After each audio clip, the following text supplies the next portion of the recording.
জীবন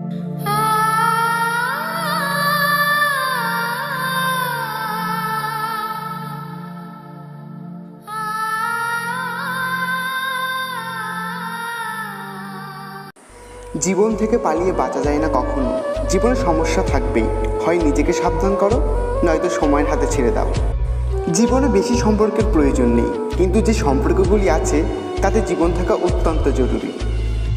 প্রিয় মানুষদের মিথ্যে কথা বলে হাসানোর চেয়ে সত্যি কথা বলে কাঁদানো ভালো। যদি তুমি মানুষকে বিচার করতে যাও তাহলে ভালোবাসার সময় পাবে না। কখনো ভুলে যেও না, যে ব্যক্তি তোমায় সফল করার জন্য সব কিছু হারিয়েছেন, তোমার বাবা। 2, যে তোমার কষ্টের দিনগুলিতে সবসময় তোমার পাশে ছিল, তোমার মা। কোনো কিছুই ইম্পসিবল নয়, কেননা ইম্পসিবল নিজেই বলে আই এম পসিবল। ভদ্র আচরণ করতে শিক্ষা লাগে, অভদ্র আচরণ করতে অবজ্ঞাই যথেষ্ট। ইচ্ছে করলে আমিও আমাকে নিয়ে বলা প্রত্যেকটা খারাপ কথার জবাব দিতে পারি, কিন্তু সেসব মানসিক ভারসাম্যহীন লোকেদের সাথে কথা বলে নষ্ট করার মতো সময় আমার নেই।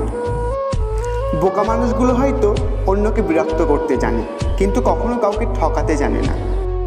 জোর করে কাউকে ধরে রাখার প্রয়োজন নেই, যে থাকার সে থাকবেই, আর যে চলে যাওয়ার সে চলেই যাবে। যাকে ভালোবাসো তাকে কখনো বিয়ে করো না। জীবনটাকে কেঁদে ভাসিয়ে দেওয়ার চেয়ে হেসে উড়িয়ে দেওয়া অনেক ভালো। অপেক্ষা হলো শুদ্ধতম ভালোবাসার একটি চিহ্ন। সবাই ভালোবাসি বলতে পারে, কিন্তু সবাই অপেক্ষা করে সেই ভালোবাসা প্রমাণ করতে পারে না। শিখতে হয় মাথা নিচু করে, বাঁচতে হয় মাথা উঁচু করে। সময় বেশি লাগালেও ধৈর্য সহকারে কাজ করো, সাফল্য তুমি পাবেই। ধীর গতিতে অগ্রসর হও, কিন্তু ভুলেও কখনো পিছন ফিরে দেখো না কতটা অগ্রসর হয়েছ। কাউকে অন্ধের মতো বিশ্বাস করলে সেও তোমাকে অন্ধ ভেবেই ঠকিয়ে চলে যাবে, এটাই বাস্তব। পিছন ফিরে তাকিও না, যা পাওনি তা তোমার ছিল না। যা সামনে আছে তাকে গ্রহণ করার মানসিকতা তৈরি করো, দেখবে না পাওয়াগুলো পাওয়ার ছোঁয়ায় ভরিয়ে দেবে জীবন।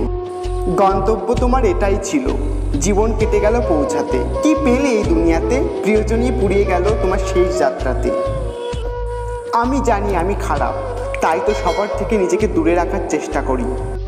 ব্যর্থ হওয়ার অনেক উপায় আছে, কিন্তু সফল হওয়ার একটিই উপায়, তা হলো চেষ্টা। আমার যদি কোনো ভুল হয়, অন্যের কাছে সমালোচনা না করে সেটা আমাকেই জানি, কারণ সেটা ঠিক করতে আমিই পারবো, অন্য কেউ নয়।